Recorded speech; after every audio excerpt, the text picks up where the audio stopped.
ក្រៅពីការពិគ្រោះយោបល់ជាមួយនឹងក្រុមប្រឹក្សាខាងលើនេះសេចក្តីព្រាងដីការបស់ក្រុមប្រឹក្សាអាចត្រូវបានពិគ្រោះយោបល់ជាមួយនឹងក្រុមប្រឹក្សាពាក់ព័ន្ធផ្សេងទៀតតាមការចាំបាច់ក្នុងការពិគ្រោះយោបល់នេះអភិបាលត្រូវផ្ញើសេចក្តីព្រាងដីកាជូនក្រុមប្រឹក្សាដែលពាក់ព័ន្ធដើម្បីផ្ដល់យោបល់ដោយបញ្ជាក់អំពីពេលវេលាជាក់លាក់ដែលក្រុមប្រឹក្សាទាំងនោះត្រូវផ្ញើយោបល់ជាលីលាក់អក្សរ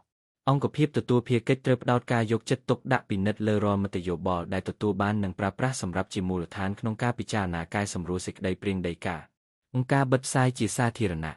នៅពេលធ្វើការពិគ្រោះយោបល់ទៅលើសេចក្តីព្រាងដីកាអង្គភាពទទួលភារកិច្ចដែលមាននាយករដ្ឋបាលជាជំនួយត្រូវចាត់ចែងរៀបចំផ្សព្វផ្សាយនិងបិទផ្សាយជាសាធារណៈនៅសេចក្តីព្រាងដីកាដើម្បីផ្ដល់ឱកាសដល់សាធារណជនគ្រប់រូបផ្ដល់មតិយោបល់ដោយបិទផ្សាយនៅលើក្តារព័ត៌មានរបស់រដ្ឋបាលសម័យរដ្ឋបាលថ្នាក់ក្រោមជាតិពាក់ព័ន្ធនិងតាមទីសាធារណៈផ្សេងទៀតនៅក្នុងដែនសមត្ថកិច្ចរបស់រដ្ឋបាលសម័យព្រមទាំងផ្សព្វផ្សាយតាមរយៈវិទ្យុទូរទស្សន៍និងបណ្ដាញសង្គមសមស្របនៅក្នុងការបិទផ្សាយជាសាធារណៈនេះអង្គភាពទទួលភារកិច្ចត្រូវបញ្ជាក់ឲ្យបានច្បាស់លាស់អំពីទីកន្លែងមធ្យោបាយនិងពេលវេលានៃការទទួលមតិយោបល់ព្រមទាំងរៀបចំឲ្យមានបុគ្គលិកប្រចាំការនៅគ្រប់ម៉ោងបំពេញការងារក្នុងកំឡុងពេលនៃការទទួលមតិយោបល់សម្រាប់ទទួលមតិយោបល់និងពន្យល់ខ្លឹមសារនៃសេចក្តីព្រាងដីកាការបិទផ្សាយជាសាធារណៈនេះត្រូវមានរយៈពេលយ៉ាងតិច10ថ្ងៃនៃថ្ងៃធ្វើកា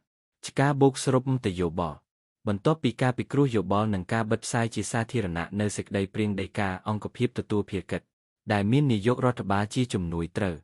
បូកសរុបមតិយោបល់នានាដែលទទួលបានពិនិត្យពិចារណាទៅលើមតិយោបល់ដែលទទួលបានទាំងនោះ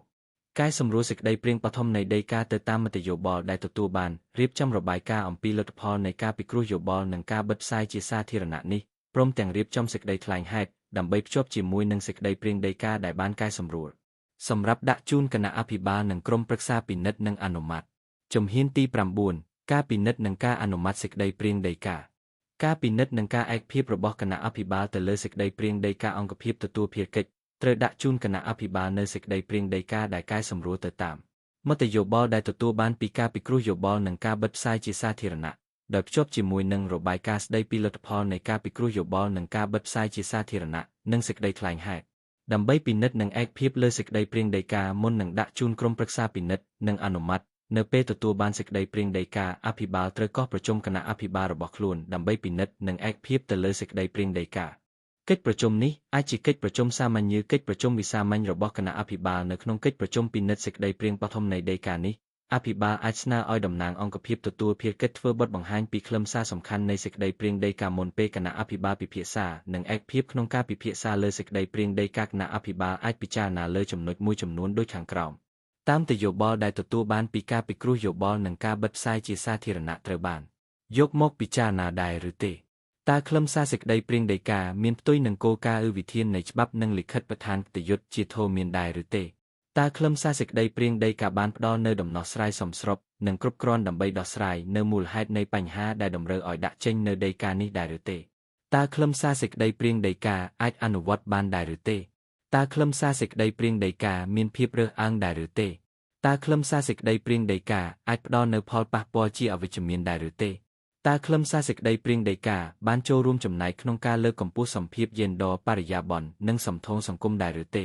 េនៅក្នុងកិច្ចប្រជុំនេះគណៈអភិបាលអាចសម្រេចដូចខាងក្រោមឯកភាពទាំងស្រុងលើសេចក្តីព្រាងដីកាឬមិនឯកភាពទៅលើចំណុចមួយចំនួននៃសេចក្តីព្រាងដីកាក្នុងករណីនេះគណៈអភិបាលត្រូវណែនាំដល់អង្គភាពទទួលភារកិច្ចអំពីចំណុចនានាដែលត្រូវកែសម្រួលឡើងវិញអង្គភាពទទួលភារកិច្ចត្រូវកែសម្រួលសេចក្តីព្រាងដីកាទៅតាមការណែនាំរបស់គណៈអភិបាលពិនិត្យនិងឯកភាពឡើងវិញនៅសេចក្តីព្រាងដីកានេះហើយដាក់ជូនបន្ទាប់ពីទទួលបានការឯកភាពពីគណៈអភិបាលអង្គភាពទទួលភារកិច្ចត្រូវដាក់ជូនក្រុមប្រឹក្សានៅសេចក្តីព្រាងដីកាដើម្បីពិនិត្យនិងអនុម័តខការពិនិត្យនិងការអនុម័តរបស់ក្រុមប្រឹក្សាទៅលើសេចក្តីព្រាងដីកានៅពេលទទួលបានសេចក្តីព្រាងដីកាប្រធានក្រុមប្រឹក្សាត្រូវកោះប្រជុំក្រុមប្រឹក្សាដើម្បីពិនិត្យនិងអនុម័តទៅលើសេចក្តីព្រាងដីកាកិច្ចប្រជុំនេះអាចជាកិច្ចប្រជុំសាមញ្ញឬកិច្ចប្រជុំវិសាមញ្ញរបស់ក្រុមប្រឹក្សាហើយត្រូវអនុវត្តទៅតាមបទបញ្ជាផ្ទៃក្នុងរបស់ក្រុមប្រឹក្សានៅក្នុងកិច្ចប្រជុំនេះប្រធានក្រុមប្រឹក្សាអាចស្នើឲ្យអភិបាលធ្វើសេចក្តីរាយការណ៍អំពីកិច្ចដំណើរការនៃការរៀបចំសេចក្តីព្រាងដីកានិងធ្វើបទបង្ហាញអំពីខ្លឹមសារសំខាន់នៃសេចក្តីព្រាងដីកានិងមតិយោបល់នានាដែលទទួលបានពីការពិគ្រោះយោបល់និងការបិទផ្សាយជាសាធារណៈដើម្បីឲ្យក្រុមប្រឹក្សាមានមូលដ្ឋានក្នុងការពិចារណាក្នុងពេលក្រុមប្រឹក្សាពិភាក្សានិងអនុម័តប្រធានក្រុមប្រឹក្សាត្រូវធានាឲ្យមានការចូលរួមពីគណៈអភិបាលការិយាល័យនិងអង្គភាពនានា